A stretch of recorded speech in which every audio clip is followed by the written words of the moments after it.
मन मारया तन वश में कीन्हा, हुआ भ्रम सब दूर। बाहर से कछु दिखत नाही, अंदर चमकत नूर। आपो त्याग जग में बैठे, नहीं किसी से काम। उनमें तो कुछ अंतर नाही, गुरु कहो या राम। अपने गुरु पर पूर्ण विश्वास, श्रद्धा और आस्था रखने वाले शिष्यों पर कभी विपत्ति नहीं आती। कभी अज्ञानता के अंधेरों में नहीं भटकना पड़ता उन्हें।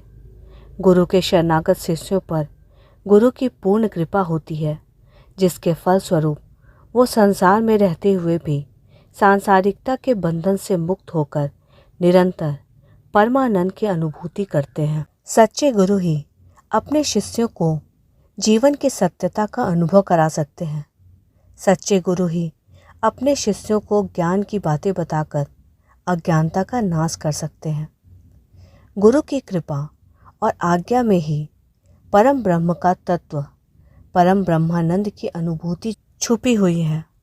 सच्चे गुरु की आज्ञा में रहने वाले सच्चे शिष्य का किसी भी लोक में कोई अहित नहीं कर सकता। गुरु कृपा का कवच पहने वो शिष्य किसी भी लोक में सुरक्षित और आनंदित रहता है। गुरुजन कृपा करके अपने शिष्यों के भगवत स्वरूप का स्मरण करा के उन्हें परमानंद की अनुभूति कराते हैं। गुरु आज्ञा पर अपने प्राण भी निछावर करना शिष्यों का कर्तव्य है। गुरु कृपा से ही देहाभिमान का नाश होता है और सच्चिदानंद स्वरूप का अनुभव होता है। मोक्ष मूलम गुरु कृपा ही केवलम। सच्चे गुरु के मुख से निकला हुआ वचन ही परम ब्रह्म के शब्द हैं। दोस्तों, सच्चे गुरु के दर्शन से, संभाषण से, सानिध्य से हमारे हृदय में शीतलता का अनुभव होता है। ऐसे लगने लगता है जैसे जीवन में अब तक हमने बहुत सी गलतियां की हैं या अब तक का जीवन हमने व्यर्थ ही गवा दिया। ऐसा लगे कि हमारा जीवन दिशाहीन था। अब इनको मिलने से ऐसा लगता है कि अज्ञात दिशा की पुकार को एक दिशा मिल गई, सही मार्गदर्शन मिल गया। तो समझ लीजिए सच्चे गुरु का आपके जीवन में आगमन हो गया है। दोस्तों, सच्चे गुरु की पहचान कभी भी बाह्य रंग रूप से नहीं, अंतर मन की शीतलता और आनंद से होती है। गुरु की पहचान करने में कभी भी शीघ्रता नहीं करनी चाहिए। जब तक आपको आपके सच्चे गुरु नहीं मिल जाएं, तब तक इंतजार करें और अपने इष्ट से, अपने भगवान से प्रार्थना करें कि वो गुरु रूप में आकर आपके जीवन को पूर्णता प्रदान करें।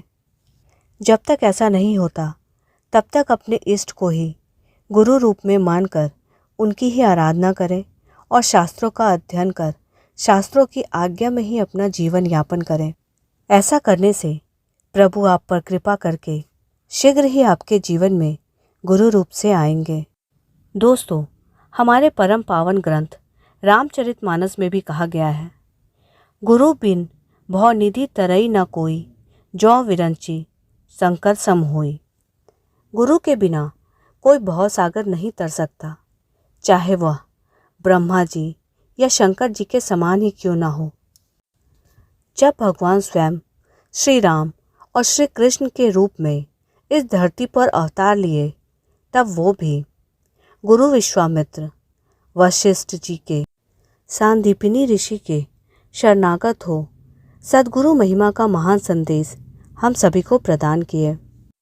इसलिए दोस्तों, आप सब भी पूर्ण आस्था, श्रद्धा और विश्वास के साथ अपने गुरु के शरणागत होकर शास्त्र मर्यादा के अंतर्गत अपना जीवन निर्वाह करें।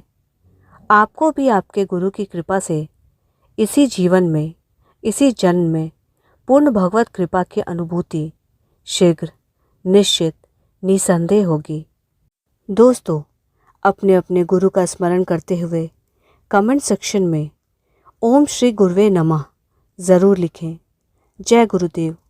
सच्चे गुरु की कृपा हम सभी के जीवन में सदैव बनी रहे। राधे राधे।